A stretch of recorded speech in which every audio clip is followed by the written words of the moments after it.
Those who make peaceful revolution impossible will make violent revolution inevitable. Revolution. First, what is a revolution? Revolution is the solution, hey. The motive of a revolution. Well, now, The objective of a revolution. we televised. And the result of a revolution. And the methods used in a revolution. I know you know. Put my gun away. Never gonna put my gun away. Put my gun away. See them all, be better run away. This generation of Americans has already had enough, more than enough, of war and hate and oppression.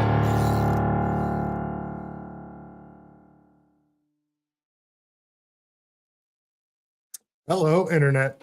Hope everybody's having a fantastic Monday evening. I apologize for missing you last night.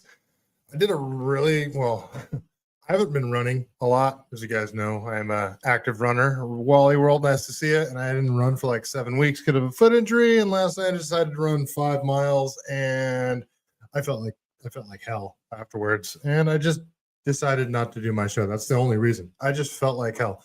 I also am getting over being sick for like a week, so that wasn't fun. I'm also working 6-day weeks right now, so it's kind of hard to find time to do this. And I got to be honest with you guys. I've been asking myself if I even want to keep doing this lately. I've been rather black-pilled with everything that's going on. Everything just seems so fake and gay. Everything seems fake and gay. Everything is rage. Everything seems like it's meant to make everyone angry at each other. It's all outrage, and there's never any good stories. I just want to go run in the redwoods, and like tonight on my way home from work, it was a really cool sunset tonight. I know that makes me sound gay, but look, you could be straight and enjoy sunsets, and I did tonight. I stopped and I just looked at it, took some pictures. It was really cool. That's like, I'm not saying everything should be sunsets and rainbows and shit like that, but fuck, are we always just going to be bombarded with the worst things that are happening in society? And that seems to be all that I talk about on this show. And frankly, I don't know. Maybe I'm getting tired of it. I don't know. You guys make it worth it, I guess. The ones that tune in regularly, like you here, Wally World. It's just, I don't know. I've been sort of black-pilled lately, folks. And of course, tonight's topic that we're going to talk a lot about is the mass shooting that happened in Australia over the weekend for a Hanukkah festival. We're going to talk about everything we know about it and the reaction to it from Australian people of authority and Benjamin Netanyahu, because we know that this was an attack on a Hanukkah festival. And anytime there's some sort of attack like this or any sort of big event like this, the first thing people say is it's some sort of false flag or conspiracy. And I'm not saying it's not, but I'm definitely not going to just immediately jump on that wagon. And I think one of the biggest problems with being a podcaster or an influencer is, which I'm not, don't call me an influencer, everybody seems like they need to have this authoritative position that they know what's going on. And I don't know what's going on. I never do. I look at stuff and I try to analyze it the best I can, but we are just constantly bombarded with propaganda. It's relentless. And nobody's immune to it. I'm not, you're not. It doesn't matter if you're on the right or on the left or somewhere in the middle. There's just propaganda everywhere. And it's all meant to make people rageful. And it works. It works really well. So with that rant, we'll get right into it. Let's review. So let's go to the sort of Groks review. On December 14th, 2025, father and son gunmen Sajid and Naveem Akram fired over 100 rounds from a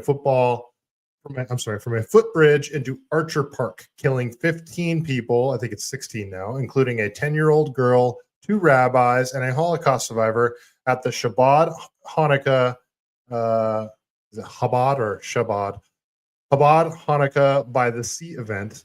Ahmed Al-Ahmed, a 43-year-old Muslim fruit shop owner nearby, rushed rushed the elder attack. I'm sorry. Yeah, rushed the elder attacker. That was the father. It turned out to be a father-son duo from behind, disarming him despite being shot in the shoulder and arm by the son. New South Wales Premier Chris Minns and police praised his actions for preventing greater loss, while a GoFundMe for Al Ahmed has raised over 1.5 million. And as you guys have already seen, the dude that decided to try to subdue the shooter disarmed him, took a shotgun from him, pointed it at him, but he didn't pull the trigger. And a lot of people are mad and upset about that. And my first thought was, maybe the guy doesn't know how to use a firearm. It was a shotgun, and I believe it was a pump action shotgun. It wasn't like a semi-automatic shotgun. I don't think they can have semi-automatic any firearms in Australia. They are extremely strict. And he might have simply not known how to rack it. I'm not sure if it was hey, Danger. No, don't worry. You're not late. You are a wizard. A wizard is never late. They arrive precisely when they intend to. Yeah, so I'm just thinking maybe the dude didn't know how to operate the firearm. He pulled the trigger, didn't go bang. Then he didn't know what to do. So I'm just speculating, but a lot of other people are saying he would have been shot. The cops weren't even there yet. So I don't know. Let's keep going. So this is from BNO News. They say new info, and this info is from yesterday at 11 a.m. So if there's any new information, put it in the chat. Let me know. New info from Sydney police, 16 dead, 40 injured, a 10-year-old girl among the dead. Oldest victim was 87, 5 people in critical condition. One shooter identified as a 50-year-old man. He was killed by police. Second shooter identified as a 24-year-old man. He is in critical condition. We already know they were father and son. 2 officers were shot while exchanging fire with the shooters. They remain in serious but stable condition. Apparently, there was a police station about a block away from where this happened, but for some reason, it took them 20 minutes to respond. Make of that what you will. It's pretty insane. All right, I'm going to share the footage of this guy being disarmed. Actually, you know what? I don't know if I can show any of this stuff on YouTube, so I'm not going to show it. Footage of the guy being disarmed. He runs up from behind him. Both the shooters originally started on a footbridge, and then the older shooter, one was armed with a bolt action rifle, one was armed with a shotgun. The father, the older guy that was like 54 years old, he went down the footbridge and in front of the footbridge, probably like 100, maybe 200 yards. I'm thinking he probably did this because he was using, buckshot or something like that. And people were too far away from him and he wasn't causing any damage with the shotgun. So he moves forward, starts, shooting random people. A dude snuck up behind him, hid behind a car, snuck up behind him when the shooter had his back to him and wrapped him up, wrestled the shotgun away from him, pointed at him, didn't do anything. Unfortunately, the father retreated back to the footbridge and was able to grab, I believe, a handgun and continue shooting people. So that is unfortunate. Guy is a hero, but he didn't eliminate the threat. You could be as mad at him as you want. This is a citizen. He's not trained for this type of thing. Somebody interviewed, believe it was his son or his cousin was interviewed while he was in the hospital later. And he says the guy, he didn't know how to operate a firearm. He's just a shopkeeper. And firearms in Australia are not like they are in America. There's more guns than people here in America. And I would say the majority of people in America would know how to operate a firearm. Even if they've never used one, they could figure out how to rack the slide or pull the bolt back or pump the action on a shotgun. This guy just might not have known how to use it. He also might have I don't want to take a life. That's very possible too. I don't think it was because he was worried about being charged or worrying about getting shot by the Australian police. I think it was either he didn't know how to operate the firearm or he just didn't want to take a life. That's just my 2 cents on it. All right, we'll keep going here. So this is from Mario Narfal. The police raid a Pakistan Muslim man linked to the Bondi shooting. Australian authorities raided the Bonnie Rig residence of Naveed Akram, the 24-year-old Pakistani Muslim man suspected of involvement in the Bondi Beach Hanukkah attack. His driver's license was reportedly found at the scene, according to a senior law enforcement source. Akram studied at universities in both Sydney and Islamabad and was described as a model student at Al Murad Institute. Police have not officially confirmed his identity. So that's from the Jerusalem Post, and that is the son of the father-son mass shooter duo. Here, I will share this because this is an interview of the this is somebody that knew the hero, Ahmed, the shopkeeper that wrestled the shotgun away from one of the shooters. I'll go ahead and share my screen here. We'll play this video. If you guys are here, like, share, subscribe, all that good stuff. Drop a comment in the chat. Drop a comment in the video comments below. Helps the algorithm, all that good stuff. And yeah, if you're watching live, drop a comment in the chat. I want to hear from you. All right, let's share the screen. All right, go over to Mario Narwhals. All right, so this is, I thought this was the shopkeeper's son. Maybe it's his hero. Let's see here. Right, just watch the video. Still, he's in the hospital, and we don't know exactly what's going inside. But they said the doctor, he's very okay. And next 2 hours, they let us to go in and see Ahmed because he's still inside, and he do the operation. But we hope he will be fine. He's a hero, 100%. He's a hero because what we see on the social media, he's like is 100% hero. To his shoulder? Yeah, he have 2 shots, one in his arm here and one in his hand. And have you been able to talk to him today? No, because I come when I see what's happening, and I come here to see him. But they said it's not allowed to go inside because he have to make an operation, whatever. I'm still waiting to see him. Well, there you go, some first-hand accounts. So that man was called Mustafa. He's the cousin of the man in the white shirt there who tackled one of the gunmen and then turned his own weapon on him to keep him on the ground for a brief few seconds and forced him to scamper off. This man has saved lives. Let's not make any mistake about this. He disarmed one of the gunmen. All right, so you saw the footage. Hopefully I don't get a strike on YouTube for showing that.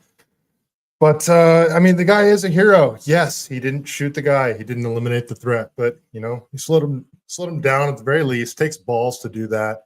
And this situation created quite the controversy on the internet because at first everybody wanted to say, look what the Muslims are doing. And then one of the shooters was stopped by a Muslim man. Allegedly, a lot of people are saying he's actually a Christian. There's tons of people that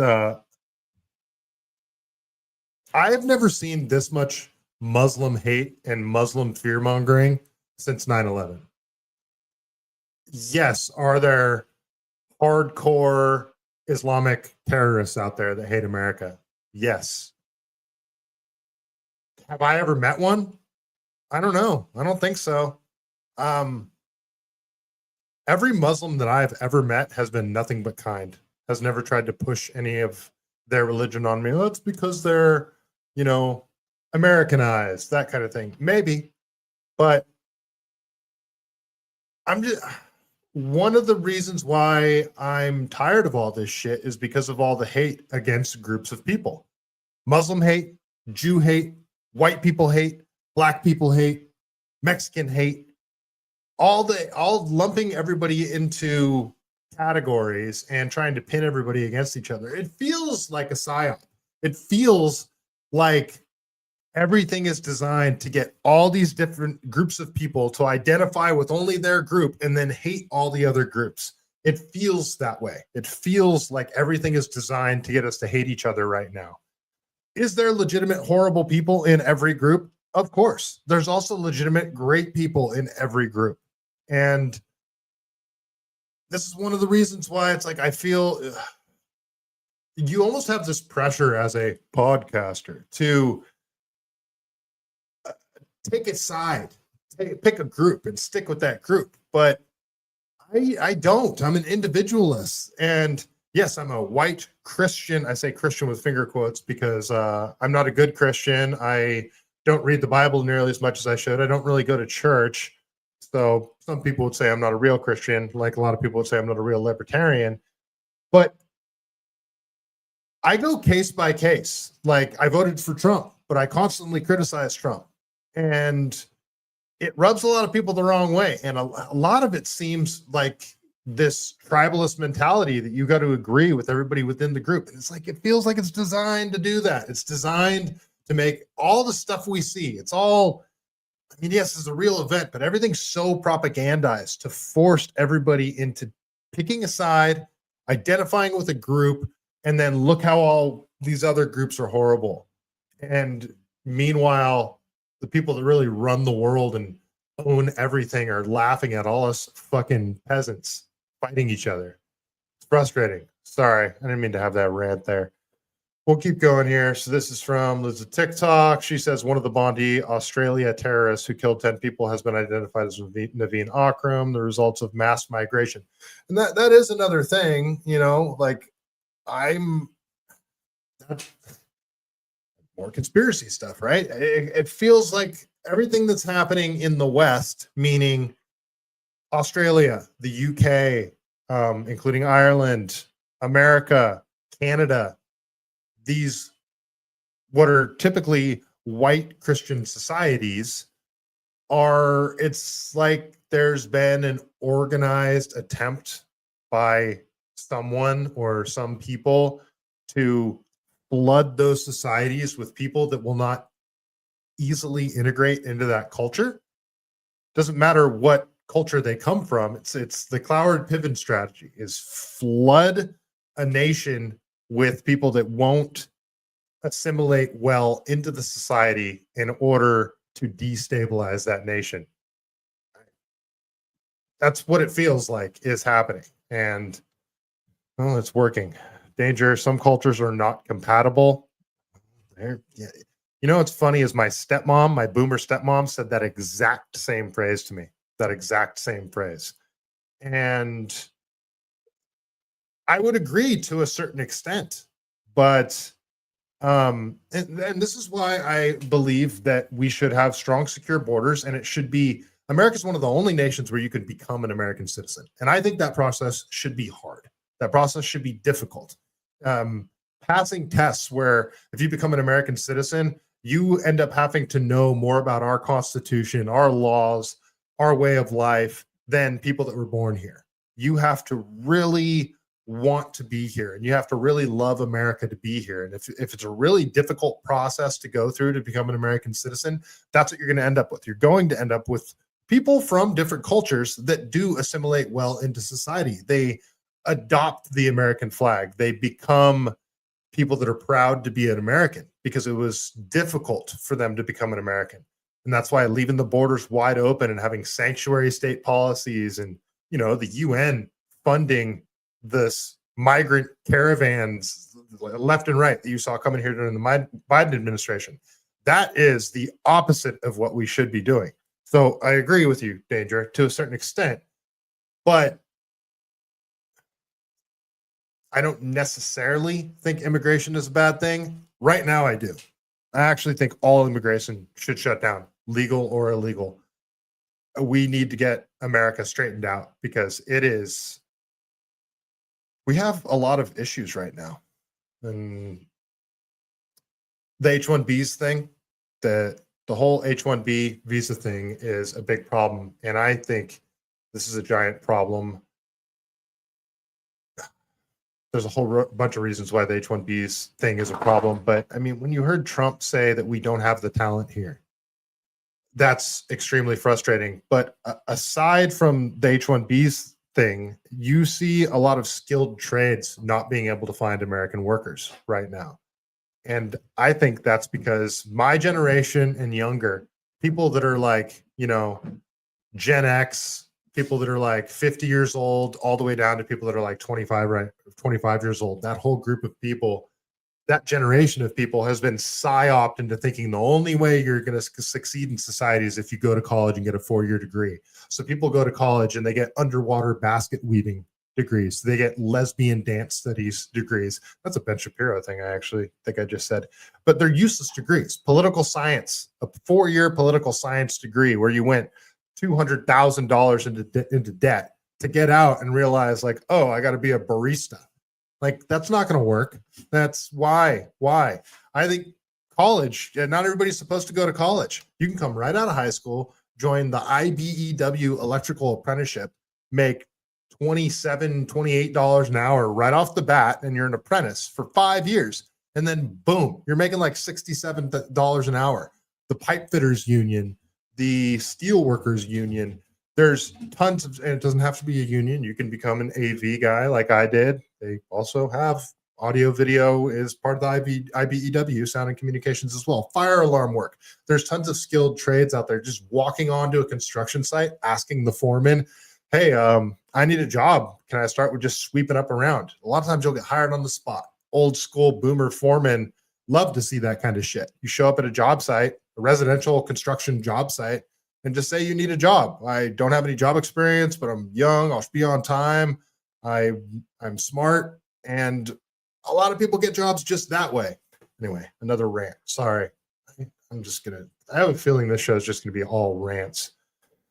All right. I don't know if I can show this footage. This is, I'm going to stop sharing here. This footage shows the shooter with the rifle, and he's got a bolt action rifle. I think I saw somebody say what rifle they thought it was. I saw some people saying they thought it was a Savage. Others saying they thought it was a Beretta. It's like a straight pull, like the Lonnie. Did you find out what rifle he was using? It's a bolt action rifle, but it's like the bolt. You don't have to it's a straight pull. It's a straight pull bolt. And this guy was well versed with this rifle. Like he was chambering new rounds rather quickly, keeping his eye on the target. He had a red dot on the rifle, and like he clearly knew what he was doing with this rifle, and that made a lot of people say this guy was trained. He was military trained. It's like, no, you practice with a freaking bolt action rifle, you're gonna get good with it. And watch YouTube videos. You can get good with a bolt action rifle. It's any other physical skill. Yeah, Danger, let me know if you remember what rifle that guy was using. But yeah, a lot of people are speculating that he was like well trained. I'm sure we'll find out more about this shooter in the coming days. All right, so now I got some clips from Australian officials talking about basically their reaction and what they're going to do in reaction to this mass shooting.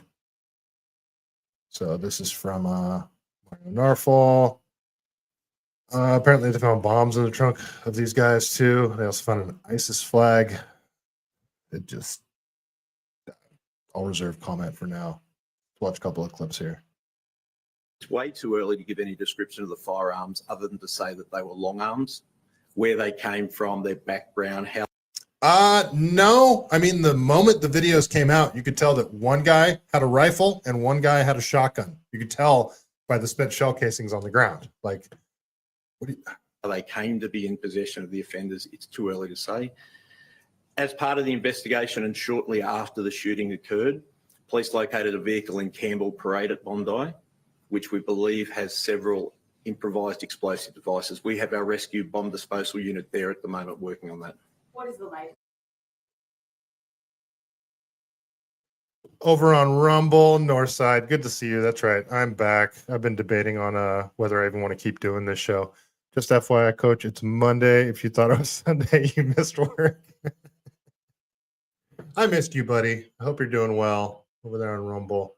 All right, let's keep going here. All right, let's watch this other clip.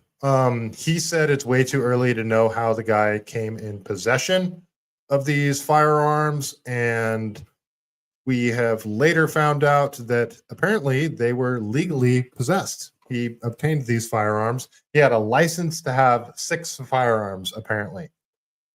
A lot of people think firearms have been outlawed in Australia. A lot of firearms have been outlawed. I don't think you can get pistols, semi-automatic pistols. I don't think you can get semi-automatic rifles. You can get sport hunting rifles, and they don't have the Second Amendment there. Wanting a firearm for self-defense is not a reasonable reason for them to give you a firearm, according to Australian officials. But apparently this guy obtained the firearms legally. That's what I heard. Anyway. That as of now, there are at least 12 individuals that have been killed. One of the offenders has also been killed and one is in custody. That as of now, there are at least 12 individuals that have been killed. One of the offenders has also been killed and one is in custody. That as of now. Oh, sorry, I played that twice.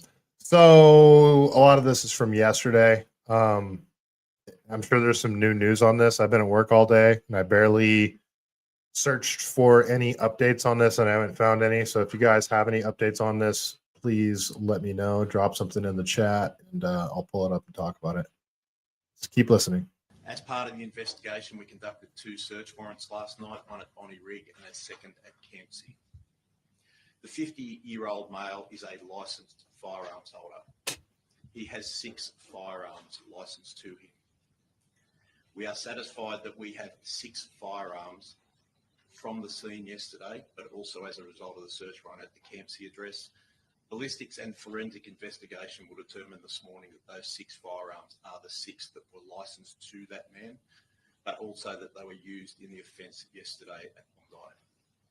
We will continue to investigate this matter thoroughly. It's important for the community to have the reassurance that New South Wales Police, working with our Commonwealth partners, will not stop until we understand the reasons behind this senseless incident and take any available action that we need to do.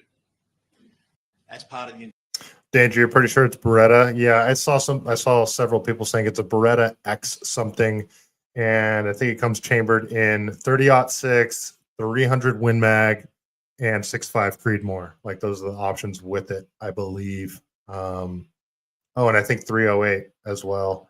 Let me know. It doesn't really matter. I mean, it was definitely a bolt action rifle with a, semi-heavy cartridge, larger than 5.56, it appears. So we'll keep going here. And a lot of people are saying too that a lot of people are calling for more gun control out after this, and they're saying, see, if you would have had an AR-15, it would have been much worse and that kind of thing. And it's like, yeah, and it could have been a lot better if there were people walking around that beach that had concealed carry, that had pistols, multiple people that had pistols. Took the cops 20 minutes to get there. It's not like mass shootings haven't been stopped by people with pistols before. There was that kid in Texas that shot, it was a mall shooting. I think it was in Texas. And this kid with a concealed carry shot him from like 40 yards away too. It was a crazy shot right in the head.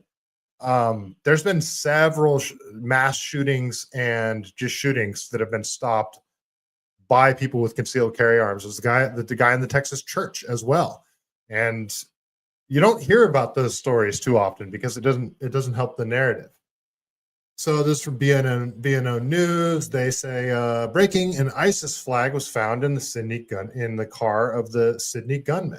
We'll keep going. This is from Khaleesi. He says that his background appears to be Indian. That was from today at about 5 a.m. She says this. So this is according to his neighbors. Let's watch this clip here. 100%. 100%, that's him. Background's Indian and Italian. Like I think so. His mum's Italian, right? Yeah, his mum's Italian. Yeah. Dad's Indian, yeah. Yeah. So, mate, I mean, of all the people you wouldn't expect it. One thing that we used to talk about was he was licensed for firearms. Yeah. So I think that is one of the things that sort of needs to be looked into. Is that the guy? Yeah, I mean,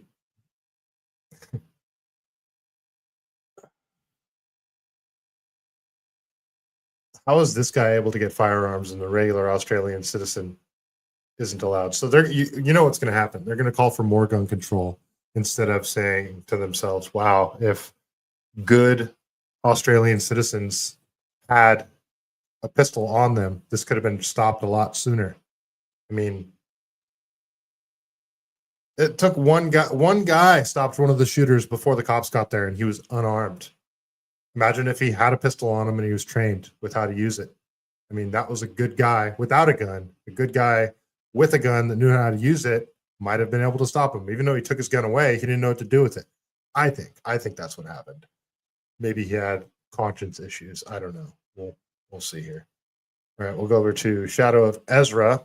Okay, so Benjamin Netanyahu decided to speak out against the shooting in Australia, and it seems the narrative is being spun here. But I mean, I will say this was obviously an attack on Jews. This was an attack on a Hanukkah festival. You can sort of infer motive there.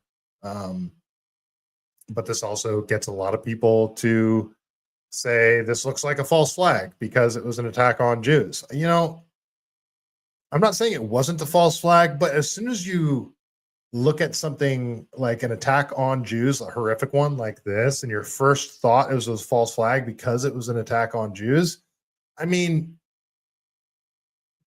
there are people that hate Jews out there. So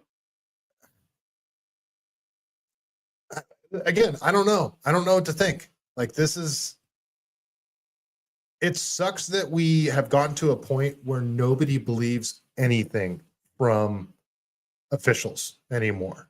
Everything is so muddy and it's so impossible to figure out what the hell is going on. And you just have to sort of pick and choose what you believe. And that sucks. So let's listen to this clip from Benjamin Netanyahu talking about the shooting in Sydney. On August 17th, about 4 months ago, I sent Prime Minister Albanese of Australia a letter in which I gave him warning that the Australian government's policy was promoting and encouraging anti-Semitism in Australia. I wrote, "Your call for a Palestinian state pours full fuel on the anti-Semitic fire. It rewards Hamas terrorism." Wait a minute. From the few things that he said right there, it seems like he's blaming the Australian government for this attack because they're allowing anti-Semitic speech to take place. That seems like what he said to me there. It emboldens those who menace Australian Jews and encourages the Jew hatred now stalking your streets. Anti-Semitism is a cancer. It spreads when leaders stay silent. Okay. Judging by the shooters, these guys that clearly weren't from Australia, do you think these guys do you think these guys watched the Candace Owens show and were like, you know what, we need to do a mass shooting? Do you think they listened to Tucker Carlson? It was like, you know what, we need to do a mass shooting. Do you think they were radicalized by online speech, or do you think they were radicalized with ideology and possibly what they see taking place in Palestine? Of course, I'm not saying this justifies anything that they did, but is it anti-Semitic speech that did this, or is it something else? I don't think these guys were on Twitter and they're like, you know what? All these people are right. We need to go shoot up a Hanukkah festival. I don't think that's what happened here. It retreats when leaders act. I call upon you to replace weakness with action, appeasement with resolve. Instead, Prime Minister, you replaced weakness with weakness and appeasement with more appeasement. Your government did nothing to stop the spread of anti-Semitism in Australia. So you deserved what you got. Is that what you're saying? You did nothing to curb the cancer cells that were growing inside your country. You took no action. You let the disease spread. And the result is the horrific attacks on Jews we saw today. That is what he's saying. He's saying that the Australian government didn't do enough to curb anti-Semitic speech, and that's why the shooting took place. These guys were on Twitter. They read a bunch of anti-Semitic comments and decided to go shoot up a Hanukkah festival. That's what happened. It's because of speech. It's because they were radicalized and brainwashed from Twitter and Candace Owens and Tucker Carlson. Come on. Like, really? Do you really think that's what happened? That's why these guys decided to shoot up a Hanukkah festival, because they were radicalized online? Give me a break. We saw an action of a brave man, turns out a Muslim brave man, and I salute him, that stopped one of these terrorists from killing innocent Jews. But it requires the action of your government, which you're not taking. So what is he calling for, guys? Like, what is he calling for here? Is he talking about the suppression of more speech and harder gun control laws?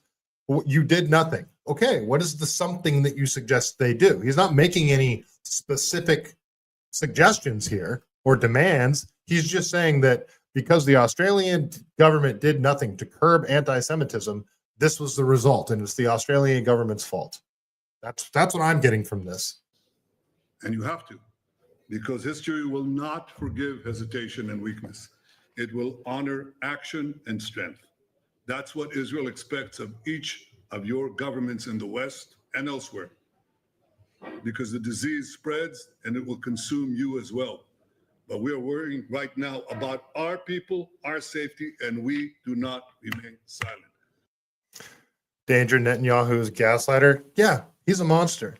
Like, I think one of the biggest purveyors or biggest motivators of anti-Semitism is Benjamin Netanyahu. You guys know before October 7th, there were protests all over Tel Aviv against Netanyahu. I think it's a huge part of Israeli society. Jews do not like Benjamin Netanyahu and his government. Tons of people criticize him, including Jews. And they don't think he handled October 7th well, 7 hours to respond. That's why a lot of people suggest that October 7th was a false flag. And sometimes I say things and assume everybody knows what they mean. I'm sure the majority of you guys know what a false flag is. But if you don't, if you're new to the show, a false flag is when something is allowed to happen. It's create the problem, present the solution. So allow something horrific to happen so you can present a solution for that horrific thing happening. That's what a false flag is. And a lot of people believe that the insanely delayed response to the October 7th attacks was to give Israel justification on the world stage in order to do what they're now doing in Gaza, part of the Greater Israel Project. And I tend to believe that. Charlie Kirk even suggested that there was a stand down order. So this and that type of thing is what leads people to look at any sort of attack like this and say false flag immediately. Again, that's not what I'm saying this was. And we're not going to know for sure. We're not going to know if October 7th was for sure. And that's the thing that sucks. Like, it's so easy to have conspiracies because it feels like everything we hear from governmental officials, whether it's Israel, Australia, Canada, America, England, it's all bullshit. You always see red flags. You always see cracks in their story, things that don't make sense. And it's so easy to try to, it's like our minds want to just make sense of an event that happened, and we're going to try to fill in the gaps. And there's always lots of gaps.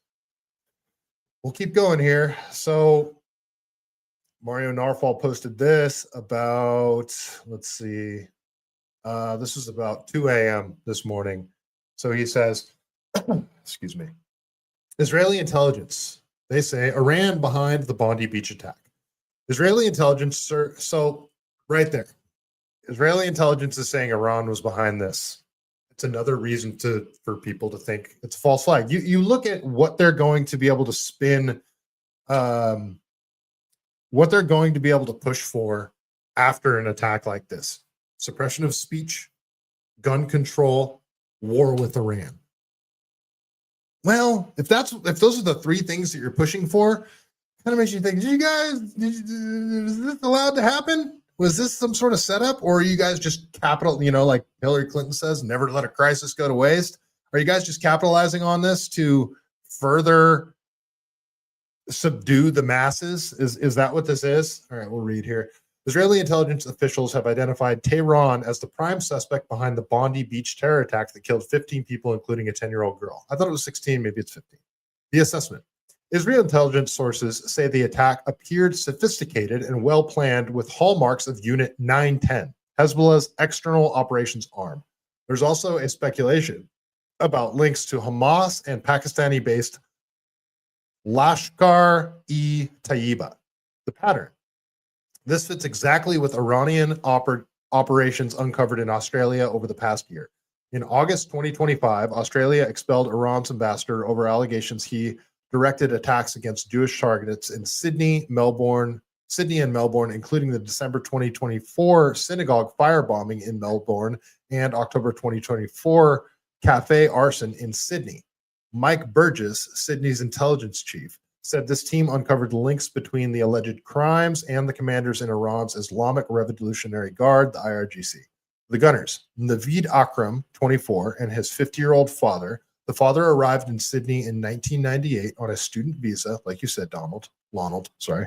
He arrived in Sydney in 1998 on a student visa, held a license for 6 weapons, all found to have been used in the attack, and was a gun club member for a decade. Naveed was investigated in 2019 for association with an Islamic State cell, authorities knew. They investigated. His father got gun permits anyway. The details. 2, they put scare quotes around this, 2 active explosive devices were found, fairly basic in terms of construction, and rendered safe by bomb disposal. Reports say a black ISIS flag was wrapped over the attacker's car. Around 50 bullets fired into the crowd. Like that just... Okay, so the bombs found in the car. Active bombs. Why wouldn't they plant the bombs ahead of going on a shooting rampage where they're obviously drawing all the attention to them then?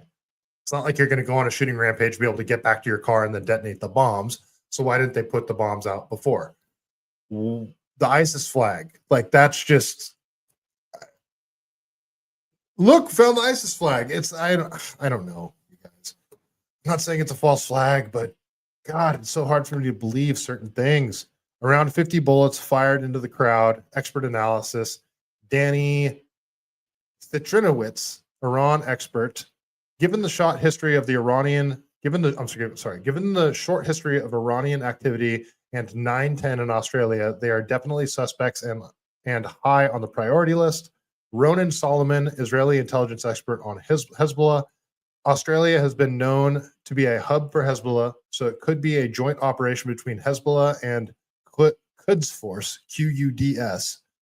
But this will mean it's very hard to pin this on them, as Iran will want to cover this up as an anti-Semitic incident.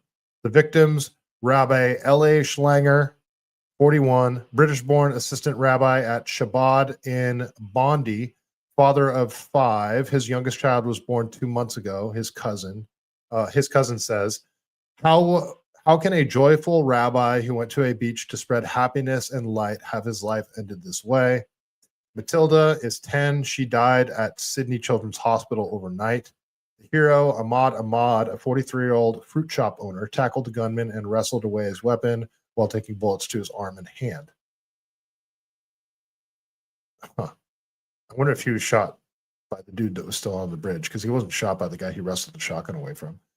He's recovering after 1 surgery, needs 2 to 3 more. His family calls him a 100% hero. King Charles' response: appalled and saddened by the most dreadful anti-Semitic terrorist attack on Jewish people attending a Hanukkah celebration. Netanyahu to Australia: you did nothing to curb the cancer cells growing in your country. You took no action. What this means, if Iran is confirmed behind this, is a major escalation, a foreign state-backed terror attack on Australian soil targeting the Jewish diaspora during a religious celebration. Australia expelled Iran's ambassador 4 months ago over similar attacks. Iran responded by organizing a massacre. 16 people dead. Australian officials haven't confirmed foreign involvement yet, but Israeli intelligence is already calling it. The pattern is clear. The warnings were ignored, and now families are burying children. Source is the Daily Mail. All right, what do you guys think? Do you guys think this was backed by Iran? Let's read some of the comments. Ryan Dossman, you understand that Iran fought against the Islamic State, right? Uncensored AI says, bull effing shit. And then this guy says, how convenient. Truth Teller and Israeli Intel Mossad must be trusted, of course, even 2 days after the staged affair. So a lot of people are, yeah, nobody's buying this. Make sure you pick up your check, $7,000. There's absolutely no links between ISIS and Iran. They are mortal enemies. It's getting truly ridiculous at this point. Israel literally would blame Iran for anything and everything. Oh, man. And then this guy says, Australian David Akram served in Israeli Defense Forces, IDF, Gaza. That's from, I don't know. He just posted a screenshot. This is the Bush meme, the guy whispering into Bush's ear on 9/11. It just says, Bibi is on line one. Of course, it's Iran. We have seen this stunt played by Israel before. Okay, there's somebody, that goy, that believes the story. Oh, he's being sarcastic. Of course it's Iran. We have seen this stunt played by Israel before. Okay, so he doesn't believe him either. Please be serious for a second. Yeah, nobody's buying this. So, all right. Let's go over to Max Blumenthal talking about this type of situation in Australia leading up to these events. Let me check the chat here. We're on Rumble. All right, cool. We're good to go. Oh, boy, I'm sorry, guys. Like, I don't want to think everything's a conspiracy theory, but Jesus, man, it's so hard to buy some of this shit. Let's go over to Max Blumenthal with the Gray Zone, a Jew who is anti-Israel. So let's see what he has to say. We talked earlier about the Israeli concoction of anti-Semitism, how anti-Semitism often is either faked or exploited in order to advance Israeli objectives and to justify Israel's existence as a supposed sanctuary for the Jewish people. There's a fascinating investigation taking place in Australia, and I think it will soon turn into some kind of cover-up. I tweeted about this a few days ago. Australian police are investigating whether, quote, overseas actors or individuals are paying local criminals to carry out anti-Semitic crimes in the country. Prime Minister Anthony Albanese says anti-Semitic attacks are being, this is his words, perpetrated by people who don't have a particular issue, aren't motivated by an ideology, but are paid actors. He added, quote, it's unclear who or where the payments are coming from. The shadow Home Office minister from the opposition party wonders if, quote, a foreign government is engaging in state-sponsored terror. Here's the BBC. Anti-Semitic crimes may be funded overseas, say Australian police. It's been reported, backpaged, but reported in British media and Australian media. And in Australia, the fingers were initially pointed at Iran and Russia, of course. And then once there was no evidence that Iran or Russia were behind this, they stopped pointing fingers, because who would do something like this? Which country would, I don't know, fake anti-Semitism? Well, it reminded me of something that happened at the dawn of the first Trump administration. There were thousands of phone calls and bomb threats to Jewish American institutions like community centers, synagogues. And it turned out, after this whole freak out where the Senate was putting pressure on Trump to condemn this and claiming that because of Trump, there's a rise in anti-Semitism and Jews are in peril because of Trump. You know, this is the New York Times. Threats and vandalism leave American Jews on edge in the Trump era. It turned out that it was an Israeli teen who is a U.S. dual citizen in Israel who was making those bomb threats. Very strange. And Israel tried to actually suppress the identity of that teen. An Israeli-American teenager was found guilty in Israel on Thursday of making about 2,000 hoax bomb threats against Jewish and other institutions in the U.S. during Donald Trump's rise to the US presidency. The incident stoked allegations by some American critics at the time that the Republican contender was encouraging anti-Semitism and other forms of racism. So yeah, it definitely served that purpose. It was just a generalized anti-Semitic freak out over anti-Semitism. It turned out an Israeli was responsible for much of it.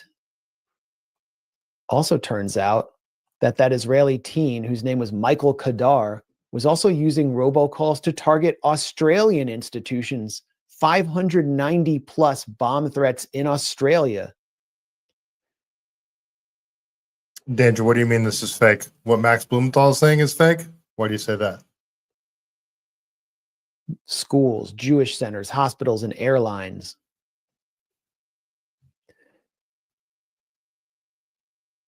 This is a great section from the Guardian report.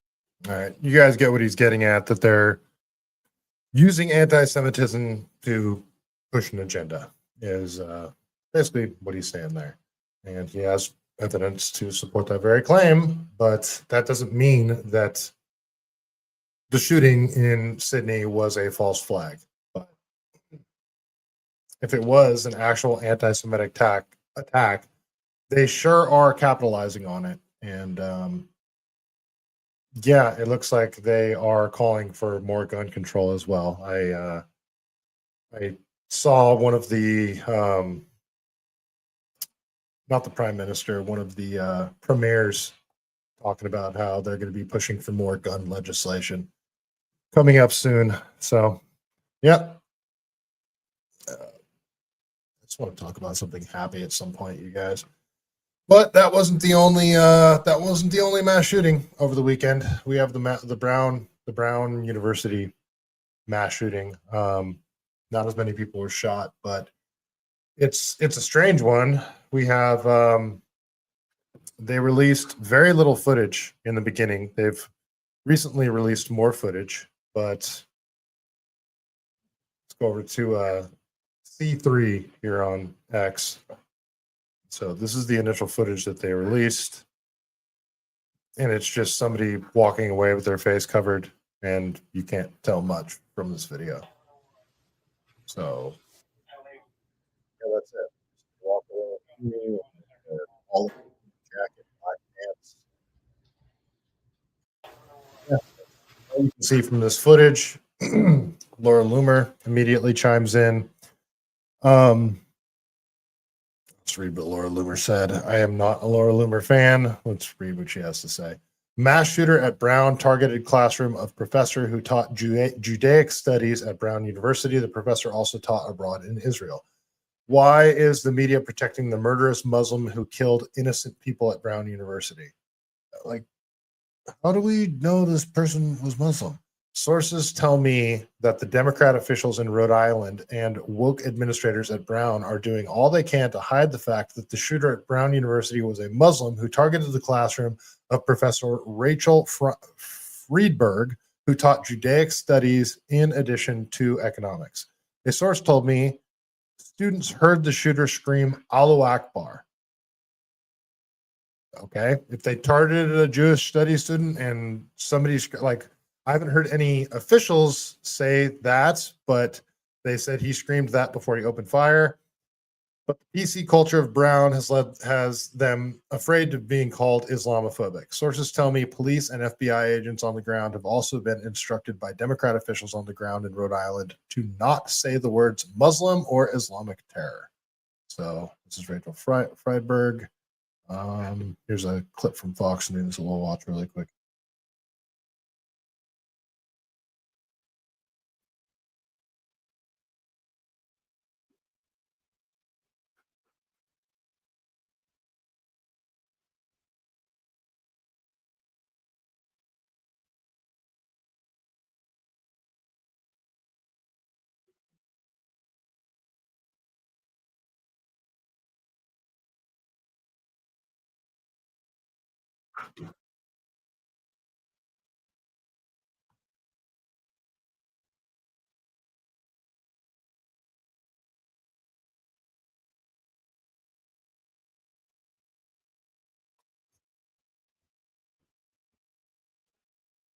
You got no sound on this video? Oh, my bad. Let me play this again. Sorry about that. Thanks, Wally World. Oh crap! Your daughter took econ from that professor. Oh shit. Okay, Wally. Sorry, I forgot to share this sigh of tab. relief, but and called into police. I mean, the reality is that this is a 7-story physics and engineering building that was unlocked, but this individual went to a specific classroom that was essentially in a study session for an exam on economics and chose that classroom. And we know from a witness inside that this gunman yelled something. We don't know what this individual yelled and then began shooting. We also know. So that supports Laura Loomer's claim that he yelled Allah Akbar. Nobody's confirmed that yet, but she might be right. That this person reportedly used a handgun. So a lot of questions also as to whether or not they recovered that handgun or what kind of ballistics evidence may have led them perhaps to this individual as well. So we have more questions than answers other than the fact that we know the lockdown has been lifted and at least according to the mayor, this community can breathe a sigh of relief. But hopefully we hope to find out more in the coming hours. And called into police. Wally World, she is freaked out because 10 years ago she would have been in that study session. That's crazy. Wow. Does she have any other information about this professor? You think she was targeted because she was Jewish? I mean, we don't know anything about this right now. So first they detained and brought in for questioning somebody. So this is from Mario Narpol. He says, update: guns found in hotel room of Brown University shooting suspect, man identified as Wisconsin resident. Law enforcement say a revolver and Glock with laser sight were confirmed from the hotel room of the man detained in connection with the Brown University shooting. The suspect, a male from Wisconsin, was tracked to a hotel in Coventry, Rhode Island, where he claimed he had been staying the entire time.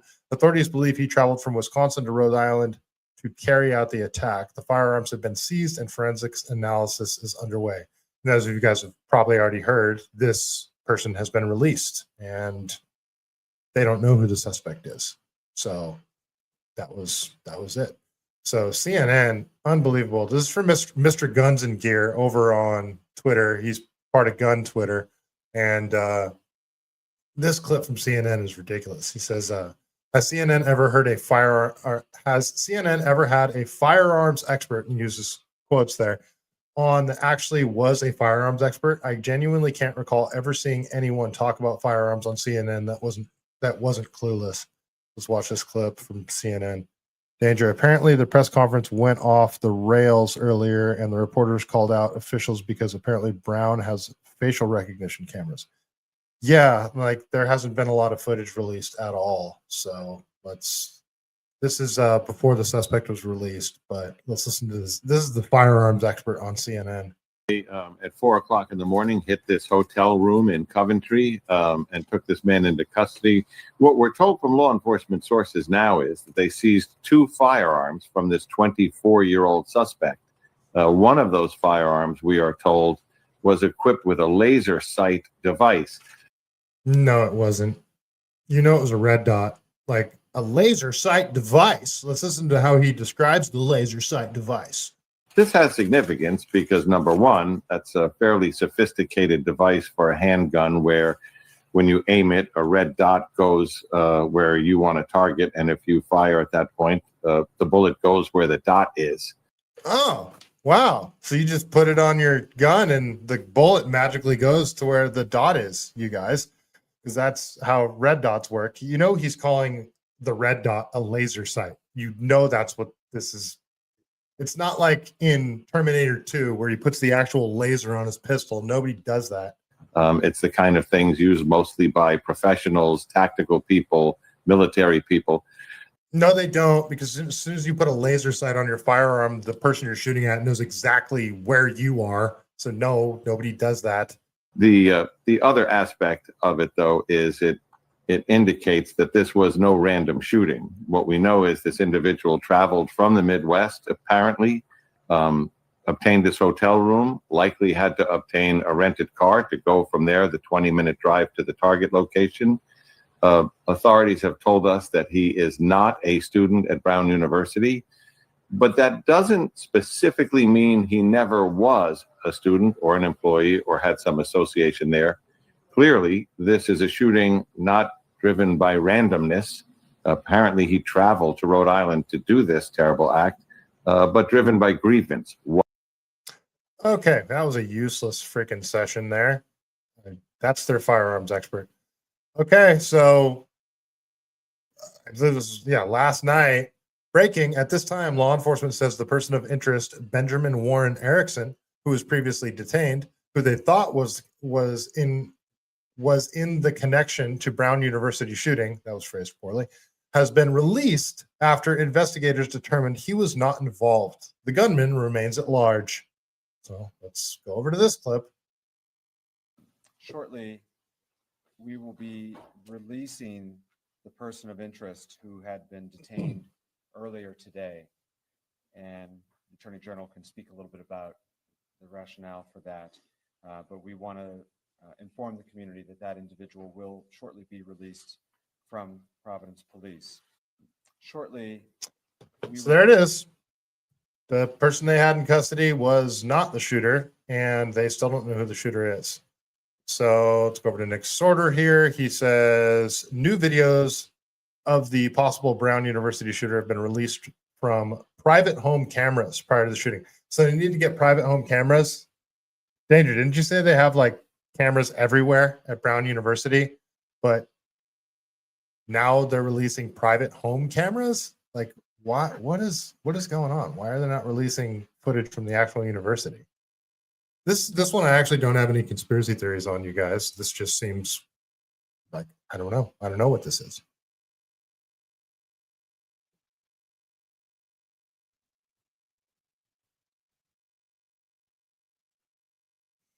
All right, so all we can tell about this dude is he's overweight, looks like he's got light skin.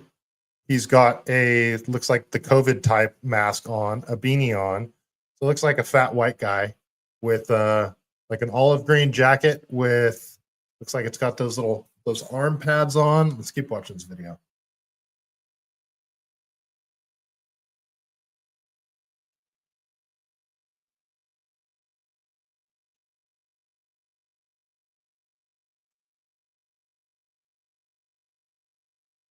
Oh, I did it again. I'm sorry, you guys. I'm going to start over. Sorry, Wally. This is the first video that we're showing you. This is the individual walking on the sidewalk of Benevolent. So you can see overweight white guy, beanie, face mask. And this is prior to the incident. Here we go again with this video too, Mike. Again, you see him walking.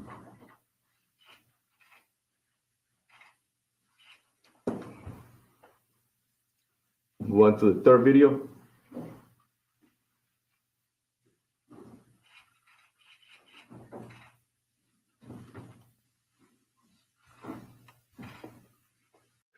Let's go back to when he passes by this gate.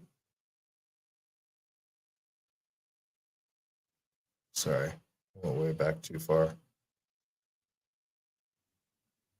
I want to see him right in the middle of the gate. Okay, so guy looks like he's probably 5'10" to 6 foot, judging by the height of the gate. These gates are usually like around 6 feet. All right, white guy, 5'10" to 6 foot, wearing a mask, heavy set.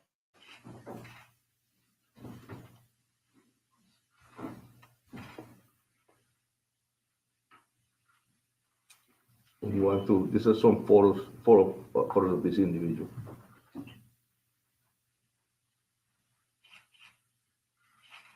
And they will all be time-stamped. It's like he's wearing white gloves or he's got extremely pale skin.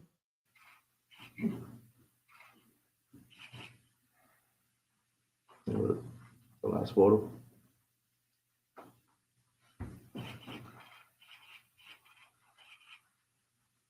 Is he wearing a plate carrier? Or is that just part of his jacket? I mean, you see this guy walking around beanie with the face mask on. He's not wearing gloves. He just has really white skin. How suspicious does this look? And now, since, you know, the post-COVID era, you see somebody walking around with a mask on, it's not as suspicious. It's annoying. Thank you. So we'll be providing this as well, and I ask you all to please make sure you put them up, and then anybody in the public that has any info about this individual, we ask that you call our tip line, and we'll also have the numbers in the website listed. Mayor? All right, so Brown shooter is still at large. Yeah, like why aren't, so this is released from the police. Why aren't they releasing any, if they're trying to figure out who the shooter is, they're releasing doorbell cameras now? Like, isn't there way more footage at Brown University? Like, what the hell? They have facial recognition cameras, so you can bet they have video. Yeah, like why the hell are they releasing doorbell cameras and not other footage? It's just bizarre. I'm not saying there's any conspiracy there. It's like, why are you releasing that grainy ass footage instead of like surveillance footage from Brown University? It's weird. All right.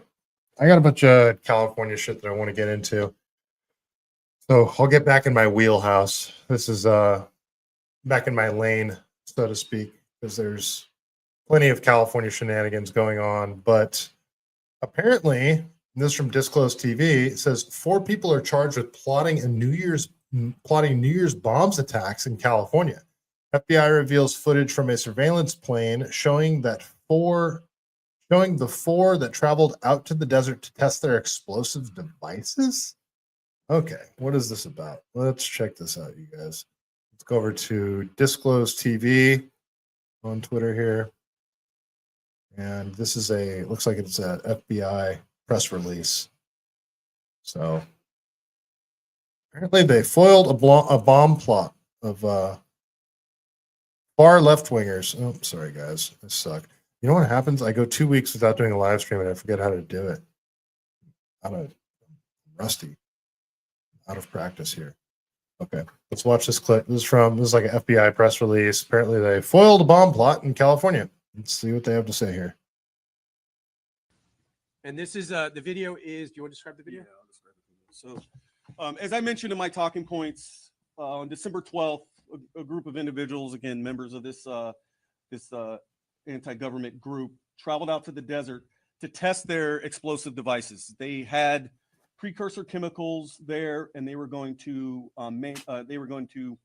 create these bombs in the desert. What they are starting to do is put their chemicals and wares and the components out on the table there. This footage that you're watching is from our surveillance plane, and then what happened after this is the Los Angeles FBI SWAT team, along with the FBI's hostage rescue team, moved in and arrested all 4 subjects without incident. Wait a minute. All they showed was them setting up a tent. I mean, couldn't they just be going out to the middle of the desert to shoot targets? And I mean, sometimes you like to, what do they call it? Tannerite? I mean, people like to put up tannerite because it's fun to shoot at shit and blow shit up. It's just fun. I mean, I'm not saying they didn't foil a bomb plot, but I mean, that footage, all that shows us is like them setting up a tent, and I don't know.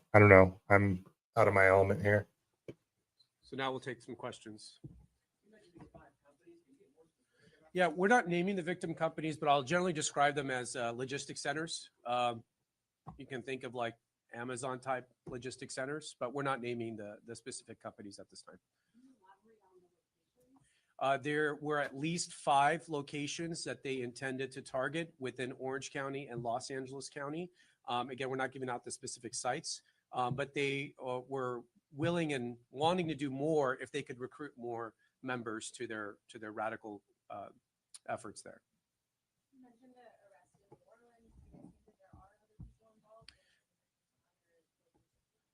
There are definitely more members to this group.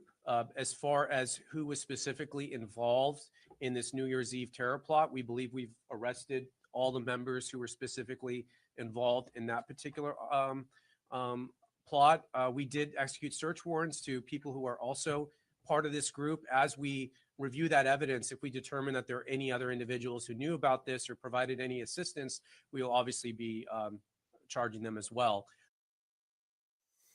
I wish you would have given more specifics there. Like, how did they come across this information? How do they know they were targeting these specific places? I'm not saying I don't believe them. It's just, I wish they would have given more information there. All right, let's keep going. It's kind of a long article that I'm going to read here. But it's well put together, and it's put together by Anna Kasparian. Look, like her, dislike her, she does good work. Yes, she's a leftist, but she's calling out Gavin Newsom, and we're going to read her article because it's well put together, and it's about all of the fraud involving the homeless industrial complex, Gavin Newsom's homeless industrial complex. So this is about Project Home Key, I believe. So Newsom's national model for homelessness racked by fraud. So this is from Anna Kasparian. If you don't know, Anna Kasparian is the co-host and co-executive producer, I believe, of The Young Turks. She's on with Cenk Uygur all the time. Like her, dislike her, I actually kind of like her. So let's read. Governor Gavin Newsom has made reducing the homelessness crisis in California his top priority, saying the scale of the state's efforts is unprecedented and calling for the continued expansion of his signature effort, Project Home Key, that has already cost $3.75 billion. But in a state with more than 181,000 homeless individuals, or about 1/3 of the U.S. total, Home Key has been marred by failures and scandals, including a lack of governmental oversight and accountability, as well as a federal investigation into allegations of fraud in Los Angeles. Newsom, who appears to be preparing for a presidential bid in 2028, could make Home Key, which he calls a national model, a talking point in his campaign. The state claims the program has created almost 16,000 permanent housing units that will serve over 175,000 people. But since the state doesn't track outcomes, whether people placed in housing saw their lives improved or if they returned to the streets, the program's effectiveness is unclear, according to the critical 2024 state auditor's report. Our budget is bloated with homeless spending, a bottomless pit, and taxpayer boondoggle that doubles down on failure year after year, the Republican turned Democrat Los Angeles Councilwoman Tracy Parks said at a meeting in May. Hundreds of millions of dollars on bridge homes and home keys that interim housing sites, and no one can tell us which ones are operational. What is clear is that homelessness in California has skyrocketed in 5 years. In the 5 years that Home Key has been in place, growing by 20% according to Public Policy Institute of California. That's an increase of some 36,000 people between 2019 and 2024. Home Key has been touted by officials as a more cost-effective way to house the homeless. By hiring developers to convert excess motel and hotel rooms and other existing infrastructure into permanent housing. The cost are 2 or 3 times lower than building new units, according to the auditor's report. But with huge contracts available to developers and very little oversight of their activities, some of the cost saving was lost to fraud, according to federal prosecutors. I talk about it all the time. They give no-bid contracts to these, union developers that contribute to their campaigns, and it's all a money laundering operation. First Assistant U.S. Attorney Bill Asaley for the Central District of California. That's actually, I think that was just who did the FBI press conference right now. Bill Asaley for the Central District of California launched a fraud and corruption task force to find out where all the money went, and in October filed criminal charges involving 2 developers who allegedly defrauded the system. In one case, Cody Holmes, we talked about this, Cody Holmes, a former CFO of developer Shangri-La Industries, allegedly falsified bank records to obtain $26 million in Home Key funds, only to siphon off more than $2 million to pay his own credit card bill. He bought like a Ferrari and shit too. Like, this was super shady. Accountability begins today, Asaley said. Too often, this money has been wasted, mismanaged, or outright stolen. Home Key began in 2020 as a FEMA-funded program to provide temporary housing in response to the COVID-19 emergency. Hotel rooms were rented to get homeless people out of encampments and shelters where the virus could spread rapidly. even though homelessness skyrocketed during COVID, and since people were staying at home and not going to work, they took over like the whole financial district in San Francisco. The high rental costs were justified to avoid mass casualties from the infection. Mass casualties from the infection. In San Francisco, I think more mass casualties that happen amongst the homeless population are from fentanyl overdoses, but let's continue. In San Francisco, City Journal reported that rooms were rented at $6,000 a month, nearly double the average cost of a one-bedroom apartment. That's insane. I paid $2,400 for a freaking shack in the Redwoods. Before the emergency measure ended in late 2020, Newsom announced that the program would morph into a provider of permanent housing for the homeless. We've long dreamed about scooping up thousands of motel rooms and converting them into housing for homeless neighbors, Newsom said at the time. The terrible pandemic we're facing has given a once-in-a-lifetime opportunity to buy all these vacant properties, and we're using federal stimulus money to do it. Oh, so it's communism. Under Home Key, the California Department of Housing and Community Development began administering grants to local local governments to help fund the purchase of commercial buildings to be converted into housing units. The money came from federal and state sources, including the American Rescue Plan and California General Fund. Critics say one problem with Home Key is that it didn't pay for the mental health and drug treatment services that most homeless people desperately need to truly benefit from housing and get back to their feet. Yeah, they don't do anything to curb the underlying problem, but they just want to build housing. Like, they don't have any solution for mental health or drug addiction. They just need more housing, shove them into, brand new housing. That's the solution. In 2023, a study found that 66% of California's homeless population suffers from mental illness. What a shocker. 12% reported experiencing hallucinations, and 31% reported regular use of methamphetamines, and 11% non-prescribed opioids. 16% reported heavy episodic drinking. And as you guys probably already know, I've covered it on this show, is that San Francisco is actually funding a program to give people alcohol, taxpayer-funded alcohol. That really happened. We'll talk about that later. I believe I have something pulled up on that. Rather than helping the homeless, Home Key units have allowed people to privately take drugs and overdose. There you go. Drug overdose was the cause of death in 7 out of 8 cases at the Airtel Plaza Hotel in Van Nuys from April 2020 through June 2021, according to LA agencies. Oh, wow. So you're saying that you put a bunch of homeless people into Airtel Plaza Hotel and didn't have any restrictions on whether they could use drugs in those rooms, and 7 people died. What a shocker. I think local leaders knew that there was a risk of placing people addicted to hard drugs like heroin or fentanyl or meth into private rooms where no one is around to act in case of an overdose. A former Home Key service provider from Oakland said on the condition of anonymity. Think about how stupid it is to place an addict in a room alone where no one can administer Narcan, a medicine that can prevent overdose death. And I just started carrying Narcan in my trunk. Was it one of you guys that gave it to me? I carry it in my trunk now. I think one of you guys might have given it to me. Home Key relied on local governments to provide mental health services, although they have a severe shortage of treatment spots, according to the LA-based mental health professional whose office provides services at several Home Key buildings. Social workers and their therapists meet with clients assigned to Home Key units and sign them up for Medicaid, but most of them haven't received the treatment they need, the professional said.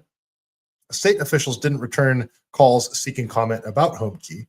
The latest version of Home Key aims to bolster mental health services. Newsom recently announced Home Key Plus. Oh, it's plus now.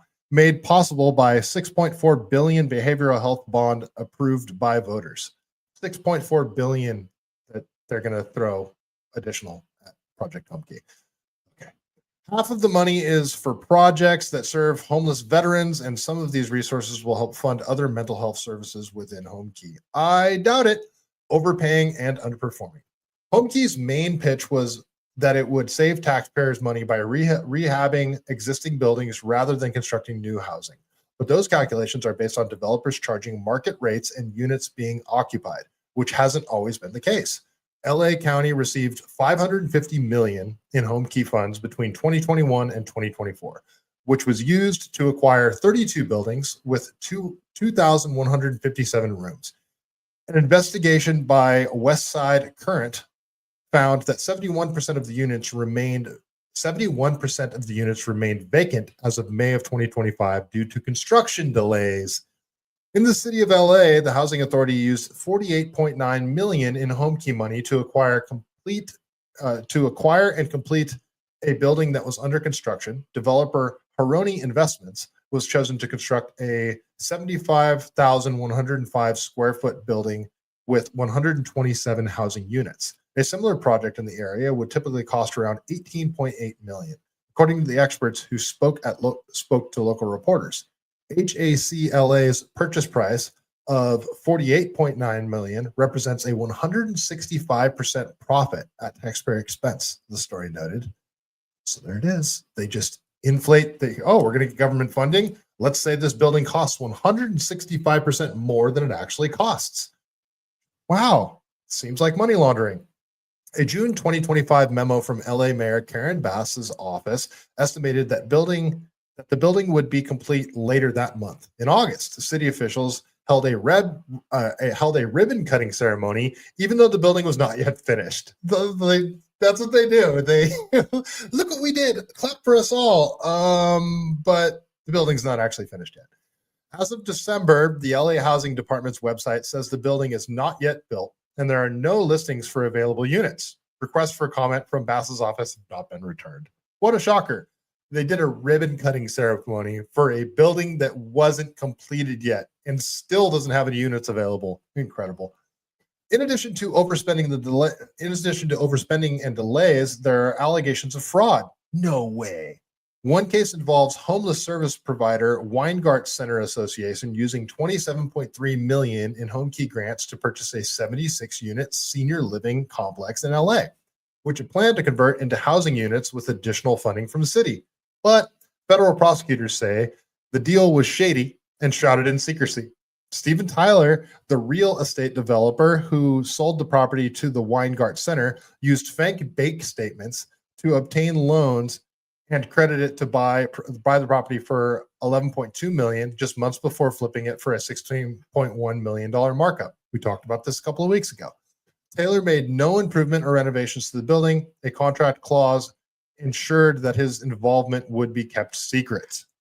So yeah, and he held on to it for like 11 days or something like that. $16.1 million markup. Incredible. While the property was in escrow, the Weingart Center submitted an application for additional home key funds. Oh, they need more money.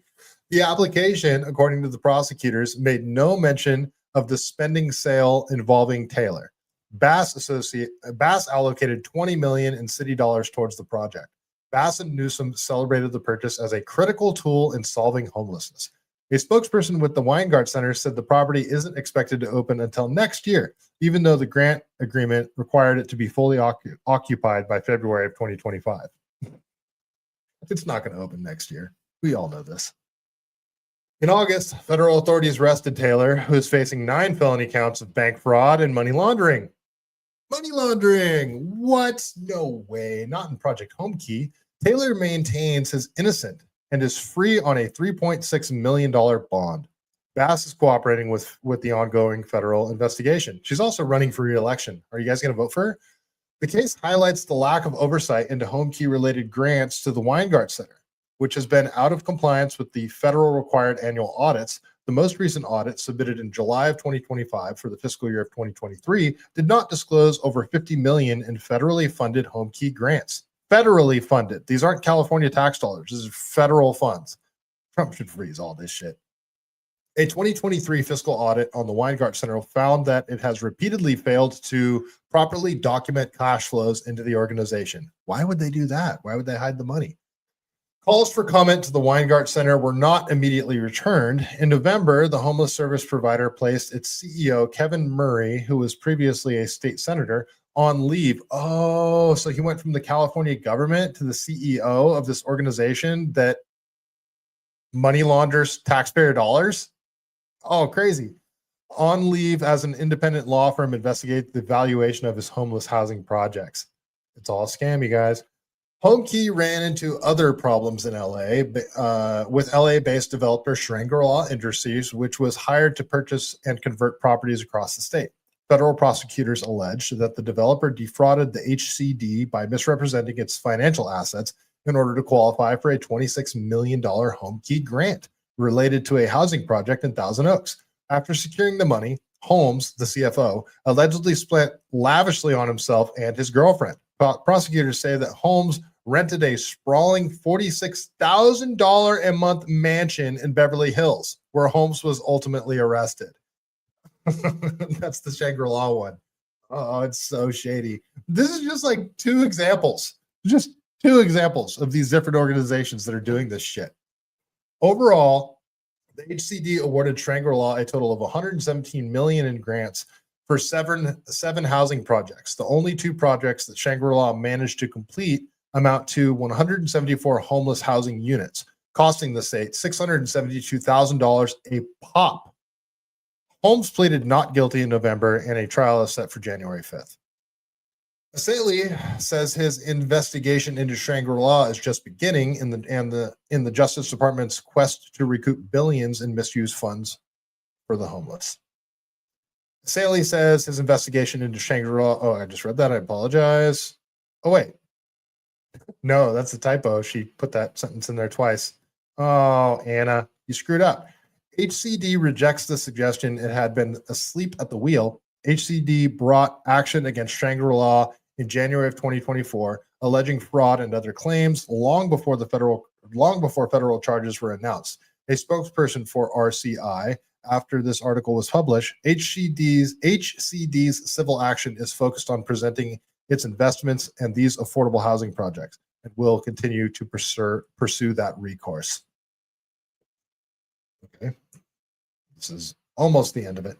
Newsom rejects accountability. So, by the summer of 2024, the lack of progress in reducing homelessness in California spurred Newsom to issue a threat to local leaders across the state. The governor, yeah, I remember this. He blamed all local leaders. He blamed all like the mayors and, city supervisors and shit. The governor gathered a group of reporters at a homeless encampment. Yeah, it was this big freaking photo op. The governor gathered a group of reporters at a homeless encampment in the Coima neighborhood of LA so the cameras could capture him picking up piles of trash. You guys remember that? If we don't see demonstrable results in reducing homelessness, I'll start to redirect money, Newsom said. But today, Californians continue to see headlines revealing more alleged fraud within the state's prolific homeless housing programs, most of which involve the misuse of HomeKey funds. The latest example involves a nonprofit, Urban Alchemy. I've heard of them, Urban Alchemy, which was awarded a $2.3 million Project HomeKey contract to provide 88 designated tent spaces in a parking lot. $2.3 million for tent spaces in a parking lot. Oh my God. So homeless individuals can legally set up tents and access meals, bathrooms, and other services. A city inspector revealed that the lot was operating at half capacity with only 44 bare wooden platforms on site. They're creating a Hooverville. Oh God, this is so incredible. One of the state audit's main critiques centered around how officials weren't tracking the progress of its homeless programs. California is not ensuring that it collects accurate, complete, and comparable financial and outcome information from homeless programs, according to the report.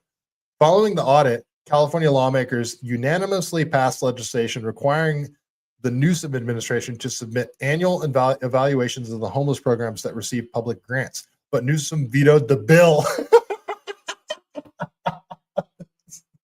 Oh, that's hilarious. He said it creates an unnecessary ongoing workload for the department without providing additional accountability or transparency to the taxpayers. Okay, so this is legislation requiring the Newsom administration to submit annual evaluations of the homeless programs that receive public grants. But he vetoes the bill because it creates unnecessary ongoing workload for his staff. This guy is a freaking fraud. Our state has spent billions of taxpayer dollars in recent years, only to see homelessness get worse, Republican Assembly member Josh Hoover said in a September 2024 statement. We will not solve this crisis and get people the help they need until we get serious about accountability. 1 year later, Newsom hasn't lost faith in HomeKey. He announced that the allocation of $106.2 million towards 6 HomeKey Plus. Remember, that's where that's the HomeKey, the Plus. You guys remember the Plus on top of the HomeKey? That's for mental health services. Awards to pay for the development of 321 permanent supportive homes. Okay, remember the HomeKey Plus? That was the plus part was supposed to be for mental health services and drug addiction services. No, seems it's just 321 more permanent supportive homes. Okay, no more excuses. No more excuses, Newsom declared in a press conference announcing the grants. Everyone must step up to address this crisis, blaming everybody else for his bullshit. Oh, man. Yeah, Project HomeKey, nothing but a freaking insane, fraudulent money laundering operation. Oh, man. Let's see. Maybe you can get a contract to install AV for the homeless camps. Yeah, that's what they need. You know why? You know why the homeless is getting so much worse? It's because they don't have music. That's what they need. You might be onto something, Wally. That could be how I could embezzle some taxpayer funds. Just be like, you know what? I should pitch that to the California State Assembly. Just be like, you know what the homeless really needs? What could really solve this problem? They don't have music, you guys. Give me $8.7 million and I will put speakers outside of every tent that people are shooting up fentanyl in. It's a good idea, Wally. It's not bad. All right, let's go over to Ashley Zavala talking about this. Oh, no, we're going to talk about the gas situation now in California. All right, might only talk about a couple more topics here. So Vince Fong says California's oil and gas issues are a national security risk. Let's see what Ashley Zavala has to say here. California are winding down their operations. Phillips 66 in Los Angeles County is set to shut down completely in a few weeks, and Valero in the Bay Area will stop operations in April. I don't think people are really anticipating how bad this is. Like I think that accounts for like 30% of our oil production. We already import tons of oil. Like, oh, this is going to be bad. Like, gas prices are going to skyrocket, I think. Republican Congressman Vince Fong, who represents parts of the Central Valley, including Bakersfield, joins us now on California Politics 360. Congressman Fong, welcome to the show. Thanks for having me. Good to see you, Ashley. So, Congressman Fong, you recently warned in an op-ed about how California's loss of oil supply in the new year is a national security risk. What did you mean by that? Well, I mean, we have an energy crisis in our state. We've known that for a while. When I served in the state legislature, the affordability crisis, one of the biggest frustrations was the price of gasoline and electricity. And now, as we were moving forward, the states of Arizona and Nevada are very concerned about their gasoline supply. If refineries begin to close, we're going to lose 20% of our refining capacity pretty much overnight. And now with this new report coming out from the University of Southern California in partnership with Assembly member Stan Ellis, we now are looking at a national security crisis. The jet fuel, the diesel, the gasoline that powers our military is created and formulated by our refineries. You look at the refinery in Valero, they are one of the major jet fuel providers to a lot of the military installations in Northern California. So now we are compounding everything. We're not only domestically in California, but now globally, if our military readiness is now going to be put in jeopardy because of these short-sighted policies, not only coming from the Newsom administration, but in the past from the Biden administration. And in addition to that, for the last few months, we've been hearing warnings about the San Pablo Bay pipeline shutting down, which I understand carries fuel from the Central Valley to the Bay Area. I mean, what are you hearing with that? Well, to your viewers, I mean, the way that energy is produced in California is a three-legged stool. We need domestic production. If we don't get domestic production, then that oil and gasoline is imported from foreign countries.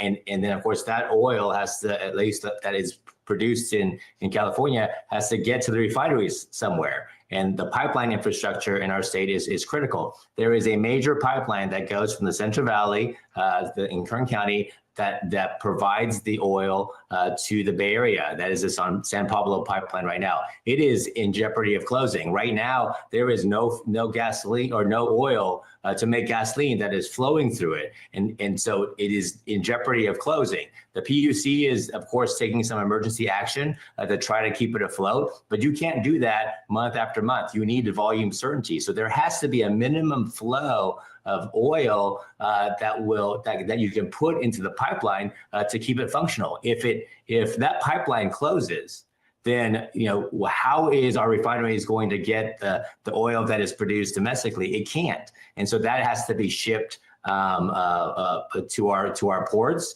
and imported from overseas. Imagine these reserves that are right now off the coast of California. Those reserves could come to California right now, but if not, then that oil will get sent to South Korea, will be sent to India to be refined as a gasoline. And if California is facing a gasoline shortage, which unfortunately is on the horizon next year and the years coming forward, then California is going to buy back its own reserves at a higher cost, and every single Californian is going to pay more in gasoline, and that is unacceptable.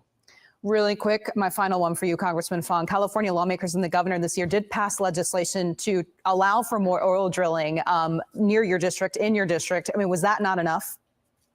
Well, it's not enough. I mean, look, I appreciate the acknowledgement of the importance of Kern County. We are the energy production capital of California. We produce 70% of the state's oil and gas. But look at the numbers.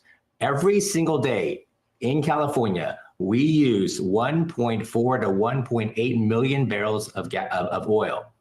And so California produces 400,000 of that, 70% of it from the Central Valley. So we import the rest. We import that oil from Iraq, from Brazil, from other countries around the world.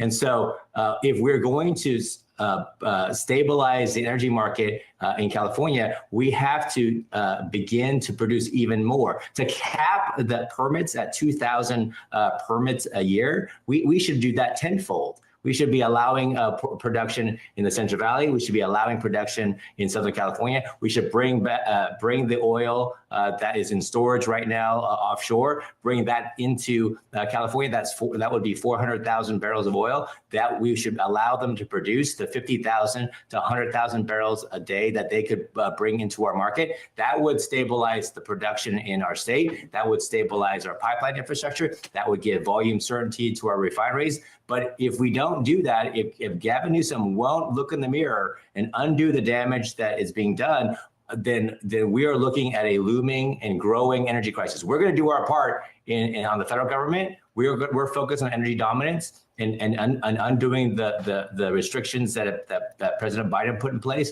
But we need a partnership. We need the federal government and the state government to begin to recognize the fact that we need more production. We need to stabilize our markets. I mean, just look at the gas prices right now. In California, you pay $4.60 right now a gallon. The national average right now is $3. So that difference, the affordability crisis, rests right now at the doorstep of Governor Newsom, and that we have to fix that. All right, Congressman Fong, thank you so much for your time. Thanks for having me. So we have, let me stop this really quick before it.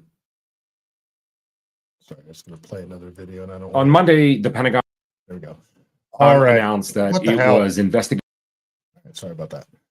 So we have all of the oil that California needs and then some. We could provide probably 70% of the country with oil just from California if we wanted to produce it. It's not like we're not using any less oil with not refining our own oil and not drilling. We're still using it. They just don't want to refine it here. They just don't want to drill for it here. It doesn't make any sense. What price does gas per gallon need to get to for people to finally be like, I'm done with the Democrats? It's the Trump effect. California is so psychologically manipulated into hating Trump for various reasons that they refuse to vote for a Republican. I firmly believe that if Trump wasn't in office, that California would be moving towards being a red state. I'm not talking about voting for a Republican candidate for president. I'm talking about voting for Republican state senators, Republican state assembly members, and a Republican governor. I think that if gas skyrockets by 20% in California before the 2028 gubernatorial race, we will see a Republican governor of California. That's what I think. But we may see that without gas prices skyrocketing even more. But it looks like this could come at a very bad time for California Democrats. If these two refineries shut down and then 3 months later gas skyrockets by 20, 30, 40%, you're going to see people losing their shit. You're going to see people that travel all the way to the Bay Area from Modesto and Stockton in order to work. They won't be able to afford to get to work. There's tons of people that don't live in the Bay Area or live on the outskirts of LA that won't be able to afford to go to work. Jobs will stop getting done. Houses will stop being built. Electrical work will stop getting done. It's this could have some seriously bad effects. So more on the oil front. So this is from Wall Street Apes here. He says, Valero is taking a $1 billion loss just to get out of California by April of 2026. The company will not comply with Gavin Newsom's mandates and instead is willing to lose $1 billion to leave. All right, let's watch this clip here. $1 billion. That is the Valero just wrote off $1.1 billion. That is the cost they are taking to walk away from California rather than keep operating their Benicia refinery past April 2026. When a company takes $1 billion loss just to leave, you know something is seriously broken. This facility processes 145,000 barrels of oil per day, representing 8.6% of California's entire gasoline production. 400 workers have lost their jobs. 200 contractors are out of work. The city of Benicia loses 17% of its entire budget. And California drivers, they are about to get hammered with the worst gas prices in American history. University of California Davis economists calculate a 40 cents per gallon increase the moment Phillips 66 closes their Los Angeles refinery this December. Then another 81 cents when Valero shuts down 4 months later in April. That totals a $1.21 per gallon increase by August 2026. Your 15-gallon fill-up jumps from $70 to at least $95. The Stanford Energy Institute came up with even worse projections. They are showing potential spikes to $8 per gallon during supply disruptions. UC Berkeley's Severin Borenstein, who has been tracking California energy markets for decades, warns these closures could create severe gasoline shortages with unprecedented price increases. Here's the timeline that's about to wreck California's fuel supply. In December 2025. Do you guys think it's on purpose? Do you think it's on purpose they want gas prices to skyrocket to try and force everybody to buy electric vehicles? It's starting to seem that way. What do you guys think? Let me know in the chat. Let me actually check over here on Rumble. Northside over on Rumble says, I can solve the homeless situation in 6 months. Tell me how, Northside. Please tell me how. I think you're gonna make a joke though. All right, we'll keep going here. Phillips 66 in Wilmington closes. 139,000 barrels per day are lost. In April 2026, Valero in Benicia closes. 145,000 barrels per day are lost. In just 4 months, California loses 284,000 barrels of daily refining capacity, 17% of the state's total production. To understand the disaster unfolding, you need to know about CARBOB, California Reformulated Gasoline Blend Stock for Oxygenate Blending. This is not regular gasoline. It is a specialized ultra-clean burning fuel mandated by California law. Refineries in Texas, Oklahoma, and Louisiana do not make it. You cannot just truck in regular unleaded from Arizona and call it a day. Only a handful of refineries worldwide have the equipment to produce CARBOB. These facilities are in South Korea, India, and a couple in Singapore. That is basically your entire global supply chain for California-specific gasoline outside the state itself. When 17% of in-state production disappears, those Asian refineries become California's gas stations. The logistics are a nightmare. Tanker ships carrying gasoline take 30 to 40 days crossing the Pacific Ocean. The fuel you pump into your car in March was loaded onto a ship in January. Any disruption in that supply chain, whether a storm, equipment failure, or a spike in Asian demand, can leave California without gas. Wally World asks, where do you get the electricity for all the new electric vehicles and all the power from AI also? Right. So you've got all of these Silicon Valley AI tech companies that are building these massive server farms, and they all need massive amounts of energy. They're putting battery packs in and shit. So at that same time, you're having the California government push everybody to buy electric vehicles. More demand for electricity, which means more price increases for electricity. So are you ultimately going to see any price saved by switching to an electric vehicle? Or is it going to be just as bad as crazy expensive gas? This could be an absolute disaster. California Energy Commission data shows the state already hit record imports in May 2025, 210,000 barrels per day. That is before losing these two refineries. Stillwater Associates, an energy consulting firm, projects California will need to import 30% of all gasoline by late 2026.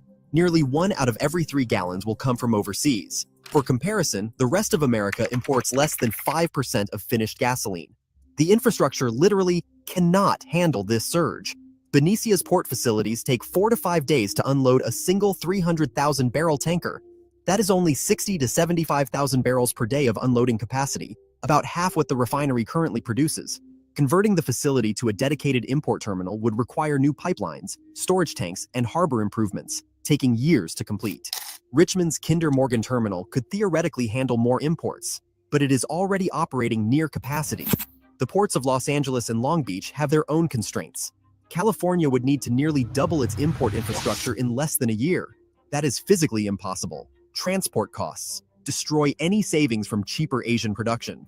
Industry data shows 13 to 15 cents per gallon just for shipping from Asia to California. Marine insurance for these tankers runs $20,000 per day. A single ship carries about $2 million worth of gasoline, making them high-value targets for any disruption. Then there is the storage problem. California maintains just 11 to 12 days of gasoline inventory. The state's 24 million barrels of storage capacity sounds impressive until you realize 3/4 is already committed to existing supply chains. When you depend on 40-day shipping times with 11 days of inventory, any disruption means immediate shortages. This could be absolutely catastrophic, and it could also be coming at the absolute worst time for Gavin Newsom. He might be thinking, oh, this is going to be California's problem. I'm running for president.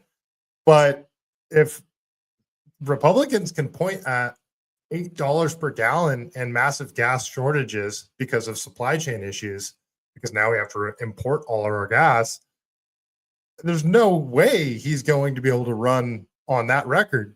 I mean, this is horrible. This is not good for anybody, including Gavin Newsom. I don't understand how he's just allowing this to happen. Wally World, you're shutting down your nukes too. Yeah, we only have the Diablo Valley plant left, and that was supposed to shut down like 2 years ago, but they kept it open. Probably because they knew that we wouldn't be able to keep the lights on without it. Shit's crazy. This shit is crazy, you guys. All right, let's go to one last clip for the night. So Gavin Newsom went on Ezra Klein's podcast, who is a leftist, but he actually criticizes Gavin Newsom often. So Ezra Klein says, Trump often lies about Democrats giving health care to undocumented immigrants. In California, Newsom actually did it, and he defends it. I'm proud of that. I believe in universal health care. But he says, we failed on the border. We need to own up to that. Let's see what Gavin Newsom said here. I tried to watch this podcast. I really did, you guys. I tried to watch the whole thing. I couldn't because he's so triggering. Listening to Gavin talk about anything regarding California, there's so much gaslighting, so much just bold-faced lying that I get angry and I can't listen to this guy talk, especially when people don't push back against him. That's why I was so frustrated with the Sean Ryan interview, because Sean Ryan didn't push back at all against Gavin, like very little. It was very frustrating. All right, let's listen to Gavin talk about giving illegal immigrants free health care and bragging about it. As it relates to undocked healthcare, yeah, I'm proud of that because I believe in universal healthcare. You know, others may say it. I did it. First state in the country, regardless of pre-existing conditions, ability to pay, and regardless of your immigration status. I promised that. I promoted it. I ran 3 times on it. I did it when I was mayor. People know who I am. We failed on the border. We need to own up to that. Largest border crossing in the Western Hemisphere in my state. What does he mean we need to own up to that? California is a sanctuary state, and police officers, sheriffs, local city cops aren't allowed to cooperate with ICE. If somebody gets busted, even for a violent crime, they're not, and they're an illegal immigrant, they're not allowed to just hand them over to ICE. They are not allowed to cooperate with ICE. What is he talking about? We need to own up to the border. That incentivizes people to come here. So, like, what are you talking about? You're talking out of both sides of your mouth right now. The border crisis is still going on in California. Spent $1 billion+ to do migrant centers, try to put a lid on things. And it was quite critical, but I tried to do it in a respectful way of the Biden administration. We failed on the border. We have to own that. But we've also failed as a consequence because of that to lead the comprehensive immigration question. We've got to get the border right. Then we can get to that. But I say that to make the point. You don't need sanctuary policy in this country if we have a federal government doing its job. In the absence of that, we'll deal with the cards that are dealt. And one of the cards that are dealt is people are going to end up in the emergency room, and you're going to pay for that one way or another.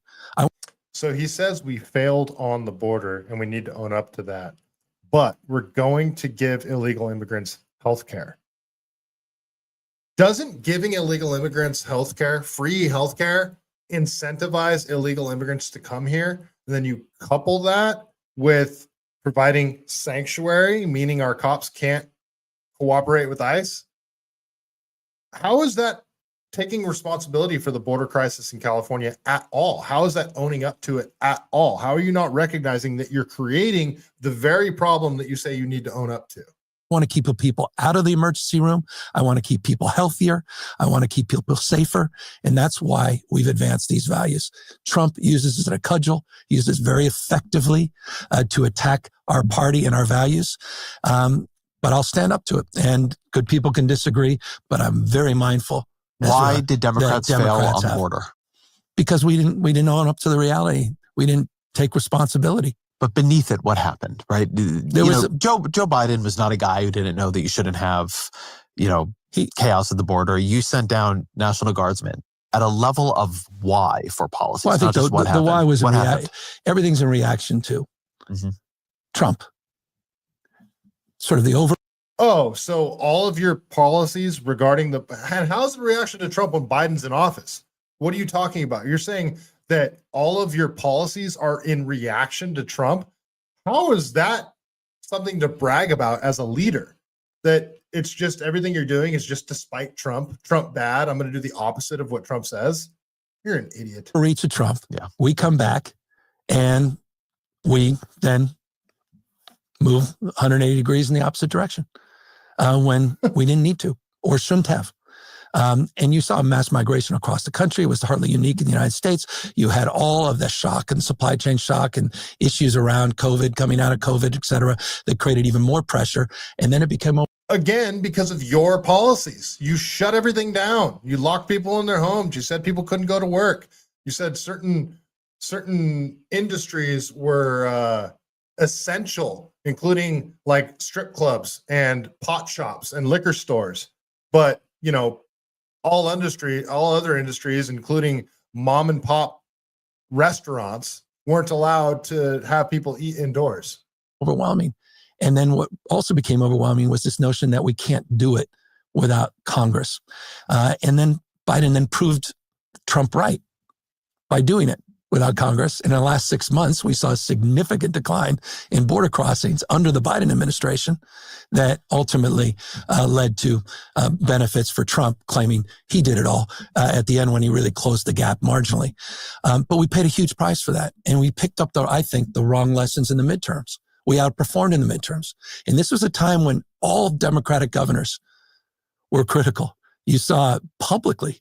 And then they did better than we all expected. They said, why don't we just focus on these other issues. Mistake. I can't stand listening to him. I cannot stand it. All he does is gaslight. That's it. It's frustrating. All right. You know what? Yep, that's all I'm gonna cover tonight. I need to stay in my lane. I need to talk just about California stuff. It's also freaking talking geopolitics and more national issues. I just don't know as much about it. And frankly, it's blackpilling. When I talk about California issues, I feel like I don't feel like I'm actually making a difference, but I feel like I'm talking about actual solutions to problems, and I'm not just pointing at shit and saying, look how bad it is. California topics like, you know, the sanctuary state policies, the homeless industrial complex, the high-speed rail boondoggle, I think more attention needs to be drawn specifically to those things to show how not only incompetent the California government is, but how much corruption there is. Because I don't think people understand the scale of how much corruption is taking place in the California government. And I think as many people need to be talking about this as possible. You know, there's a really good podcast for the very few of you that are listening. There's a really good podcast called California Underground. And I went on his podcast when I was running for office. He does great work. Like he talks about California issues in a very detailed way, presents solutions, and he does what I do, but probably better with less like opinions and more facts. So if you guys get a chance, watch California Underground. It's a really good show. Yeah, you can get a lot out of it. And what's the other one? It's actually put on, I can't remember the name of it right now.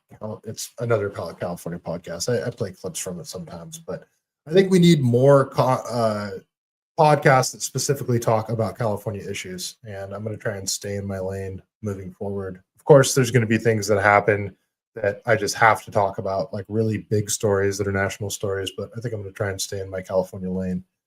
All right, folks, that is all I got for the evening. Over on Rumble Northside, thanks for hanging out. Over on YouTube, Danger, Wally World, you guys are the best. Didn't have a huge audience tonight because it's Monday and I usually do my stream on Sundays. I'll try to do another show sometime during the week. I will be back next Sunday, even though I'm getting blackpilled from this whole thing. You guys, I don't know, maybe you guys give me some positive feedback. I need a hug from you guys sometimes in order to keep going. Only incentive I have to do this is to try to draw attention to issues that I think we can fix. So, yeah, that's really my only incentive. So I'm glad you guys watch. You sort of keep me going. So thanks for hanging out tonight, everybody. Before we get out of here, we got to tell a joke from the greatest book ever written, The Truth About Chuck Norris. You know the rules. I open the book, I let my eyes go to a random joke, and I read it. Sometimes it's good, sometimes it's not. Chuck Norris, joke of the evening. There were three ways to do things. There are three ways to do things: the right way, the wrong way, and the Chuck Norris way. The Chuck Norris way is the same as the wrong way, but with more roundhouse kicks. And on that note, stay CaliBased, folks.